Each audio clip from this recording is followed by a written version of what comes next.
Whilst there are plenty of things that can potentially be foraged in winter, it is the worst season for foraging in terms of the number and variety of things that can be found. And so in December and January, I don't actually go out with the specific intention to forage. But that said, I do still go on lots of walks during those 2 months, and if I'm out and I happen to see something like velvet shanks or oyster mushrooms, both of which are quite common in winter, then yes, I will still forage them.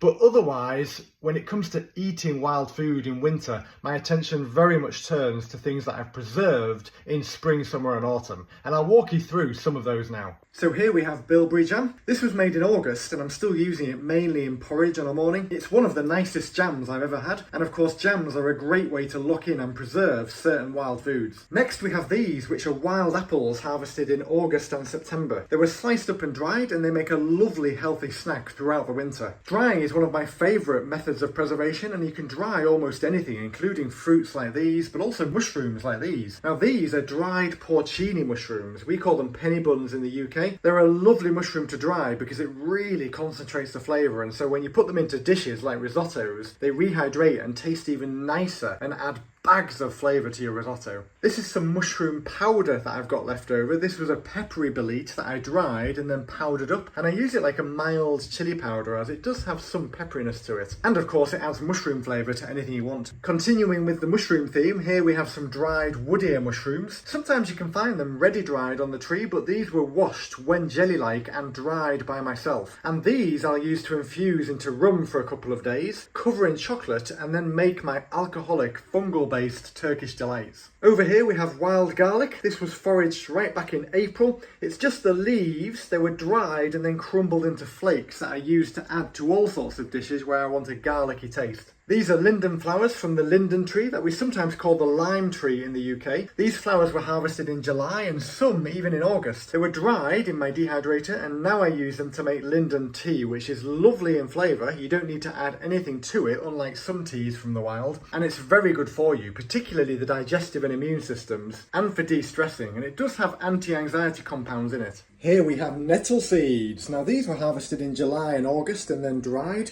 They are very good for you in many different ways. They're said to even have mood boosting properties, but I must admit I think drying and preserving them like this for months does mean you lose some of those properties, but they are still very good for you. I most commonly use these in bread, so I bake them into bread, and sometimes I'll put them into my morning porridge too, occasionally with the bilberry jam, but normally on days where I'm not adding bilberry jam to the porridge. When drying things, I normally use my dehydrator here. There are other ways to dehydrate things, but I think a dehydrator is one of the best ways for that balance between not taking too long to dry things and not costing too much to do so. Here we have some goosegrass seeds, goosegrass also being known as cleavers and many other names, and these seeds were dried and roasted in an oven and then ground up into the powder that you see here. And I use this as a coffee-like drink. It even contains a bit of caffeine, albeit much less than proper coffee. I find it pleasant to drink, milder in taste than coffee, and good for you. Freezing is another good way to preserve things. Obviously it relies on freezer space, but it's probably my second favourite preservation method after drying. And in here I have wild mushroom soups to enjoy over winter. I've also got some frozen bread that I made here, the one with the nettle seeds in. I have some sloe chocolate here. This is basically the flesh of the sloe berries that were left after making the sloe gin, covered in chocolate and nuts. And here we have some wild damsons that were frozen in August to be used at some point. I'm not even sure what for yet. Alcoholic infusions are another way to preserve flavours, and a couple of examples are my sloe gin here,